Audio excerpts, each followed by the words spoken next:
சரியா போமா.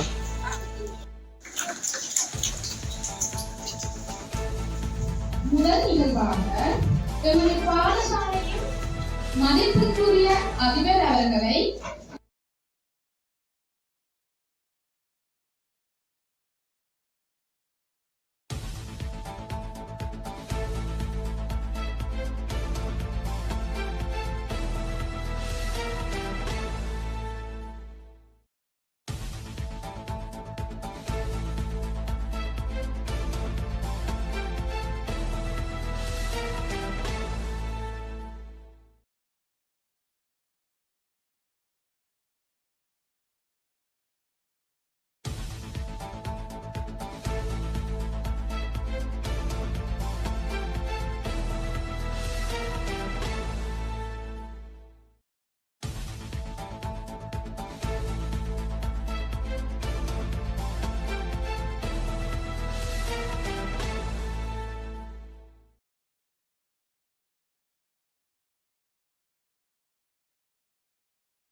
ஓம் சக்தி அனைவருக்கும் வணக்கம்.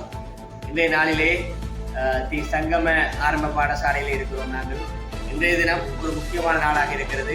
எதிர்வரும் செவ்வாய்க்கிழமை 4/2/2025 அன்று 70வது பிறந்த தினத்தை கொண்டாட உள்ள தாயார் சி மலர் அவர்களுடைய பிறந்த நாளை முன்னிட்டு ஒரு முக்கியமான காரியம் கைவிடுகிறது. அவர்களுக்கு முதற்கண் முன்கூட்டிய பிறந்தநாள் வாழ்த்துக்களை தெரிவித்துக் கொள்கிறோம் சி மலர் அம்மணி அவர்களுக்கு. அதே போல அவர்களுடைய பிறந்தநாளை முன்னிட்டு மகள்களான ரோத்தமி கிரித்தமி இருவரும் சீனபுரா திதி சங்கம மாதிரி கிராம ஆரம்ப பாடசாலை மாணவர்களுக்கு 50,000 பெறுமதியான குப்பிகளை வழங்கி இருக்கிறார்கள். அவர்களுக்கு நன்றிகளை தெரிவித்துக் கொள்கிறோம். அதே போல பேரன்றியோ அருண் சார்பிலே திருமதி சி மலர் அவர்கள் 3 கொடிக்கம்பங்களை வழங்கி இருக்கிறார்கள். பாடசாலைக்கு நீண்ட கால தேவையாக இருந்த கொடிக்கம்பங்கள், அதே போல இந்த மாணவர்களுக்கான கற்றல் உபகரணங்களை வழங்கி இருக்கிறார்கள். இந்த பாடசாலை வறிய மாணவர்களை கொண்ட பாடசாலை. இந்த பாடசாலைக்கான உதவிகளை வழங்கி இருக்கிறோம். எனவே இவர்களுக்கு நன்றிகளை தெரிவித்துக்கிறோம். இந்த காலத்தில் மாணவர்களை வாழ்த்துகிறோம். அத்தோடு இதற்கெல்லாம் உறுதியாக இருந்த ஓம் சக்தி அம்மா காப்பகத்தின் விஜயா சகோதரி அவர்களுக்கும் ஒரு அரப்பணி மையத்தின் தலைவர் நிறுவனர் ஸ்ரீ சுரேஷை அவருக்கு நன்றிகளை தெரிவித்துக்கிறோம். விடைபெறுகிறோம். நன்றி, வணக்கம். நான் திரு சங்கம மாதிரி பாடசாலையில் அதிபர் திரு மாவண்ணா ஸ்ரீதரன் அவர்கள் என்னுடைய பாடசாலைக்கு ஒரு சக்தி காப்பதற்கு ஊடாக திரு சீனா மலர் அவர்களின் 70வது பிறந்த தினத்தை முன்னிட்டு அவர்களின் பிள்ளைகளான இருபத்தொன்று பிடித்தம் இருவரும் எனது பாடசாலைக்கு மாணவர்களுக்கு தேவையான 33 மாணவர்களுக்கு தேவையான அபியாச வகுப்புகளை வழங்கியுள்ளார்கள். அதேவேளை எமது பாடசாலைக்கு தேவையான பொறிக்கம்பங்களை அவர்களின் பேரில் நாங்கள் அறியோம். அருள் பேரில் எமக்கு 100 கொடிக்கம்பங்கள் கிடைக்கப்பட்டுள்ளது. எனவே இந்த ஓர் சக்தி காப்பதற்காக திரு செல்முகன் அவர்களின் உதவியோடு இந்த பொருட்கள் இந்த பாடசாலைக்கு கிடைக்கப்பட்டுள்ளது. அந்த வகையில் லண்டனில் வசிக்கின்ற சீனா மலர் அவர்களுக்கும் ஒரு சக்தி காப்பதற்கும் அமைப்பாளர் அவர்களுக்கும் எமது பாடசாலையின் சார்பாகவும் பெற்றோர் சார்பாகவும் மனமார்ந்த நன்றிகளை தெரிவித்துக் கொள்கிறோம்.